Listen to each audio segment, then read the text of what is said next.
Bugungi mavzuyimiz hamma uchun, ko'pchilik uchun foydali bo'ladi. Diqqat bilan kuzating. Ko'pchilik bizga shunday videorolik chiqaring deb so'rab qolganliklari uchun bugun shu mavzuni yoritib bermoqchiman. Ya'ni qarzdorlik bo'yicha. Ko'p qarzga botib ketish va qarz bo'lib ketish. Qarz bo'lib ketishni sabablaridan 3 tasini men sizga aytib o'taman. Bugun diqqat bilan kuzating. Inson tashqarida qarz bo'lib ketishi, hammadan qarzdor bo'lishini sabablarini hozir men sizga aytib o'taman. Birinchi sababi, inson o'zidan qarzdor bo'lishi mumkin. Ya'ni bu nima degani? Bu nima degani?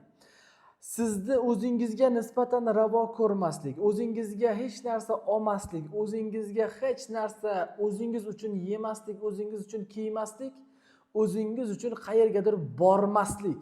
Ya'ni inson o'ziga ravo ko'rmasligi kuchli bo'lsa ham bu o'zidan qarzdor bo'lgan bo'ladi. Buni ham psixologik travma sabablari bo'ladi. Tushunyapsiz-a?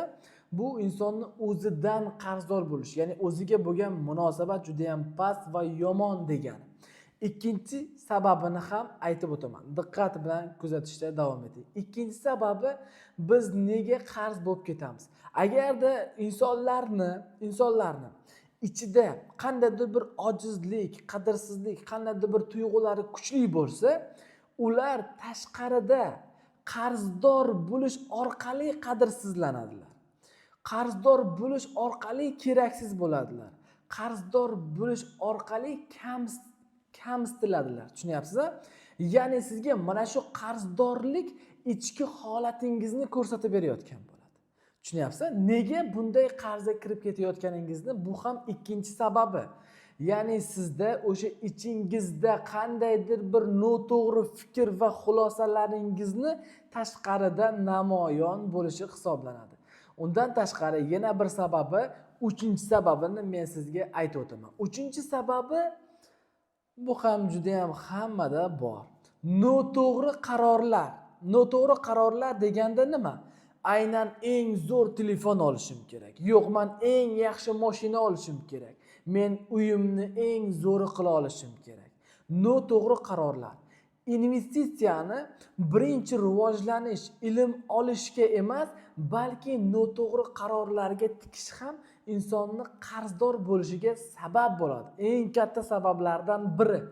Tushunyapsiz? Sizga farqi yo'q. Uyingizni zo'r qilish uchun kimlardandir qarz bo'lish orqali ham uyingizni yaxshi ta'mirlaysiz. Kimlardandir qarz bo'lish orqali zo'r telefon olasiz. Kimlardandir qarz bo'lish orqali qandaydir bir mashina olasiz. Tushunyapsiz? Bu noto'g'ri qarorlaringiz.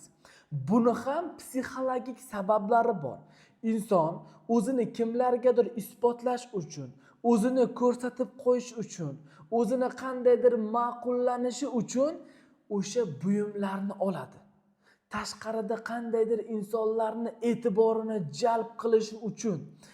Nima uchun u insonlarni e'tiborini jalb qilmoqchi? O'zini ichida bo'shliq bor degani. O'zini qadrli his qilish kerak. O'zini kerakli his qilish kerak. O'zini kuchli his qilish kerak. Tushunyapsiz? Insonni o'zini ichida bo'shlig'ini to'ldirish uchun noto'g'ri qarorlar qiladi. Bu noto'g'ri qarorlar avtomatizm tarzda sizni miyangizga keladi. Tushunyapsiz? Bu qarorlar sizni harakatga undaydi, harakat sizni natijaga olib keladi. Endi qarang, noto'g'ri qarorlaringiz sizni qarzdor bo'lishingizga sabab bo'ldi.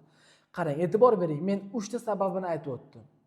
Ya'ni ichingizdagi qandaydir bir qadrsizlik va hokazo bo'lishingiz uchun, ichingizdagi haqiqatingiz yuzaga chiqishi uchun siz qarzdorlik orqali boshqalar tomonidan kamsitilasiz, boshqalar tomonidan rad etilasiz. Va birinchi sababi nima edi? O'zingizdan qarzdor bo'lasiz. Ya'ni o'zingizga ravo ko'rmaslik, o'zingizga hech narsa o'zingiz uchun yemaslik, o'zingiz uchun yashamasligingiz. Bu ham qarzdor bo'lishingizga sabab bo'ladi. Uchinchi sababi esa noto'g'ri qarorlar edi. Sizda qaysi biri bor?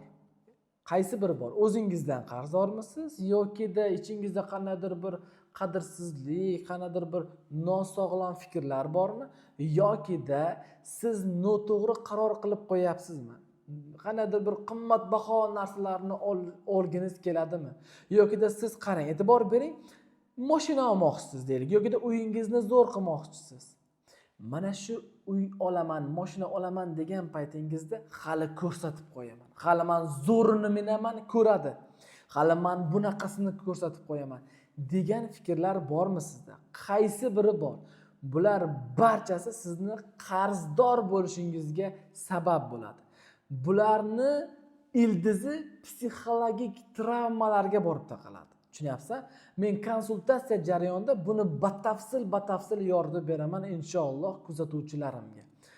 Keyingi videoroliklarimizda shartli munosabat, boshqalardan e'tibor kutish, boshqalar tomonidan qadrlanishni xohlash nima uchun bizga kerakliligini ham batafsil yoritib beraman kelasi videoroliklarimizda. Siz kanalimizga obuna bo'ling va o'zingizni fikrlaringizni kommentariyada, izohlarda yozib qoldiring. Sog' bo'ling, salomat bo'ling, qadri baland qadrdonlarim.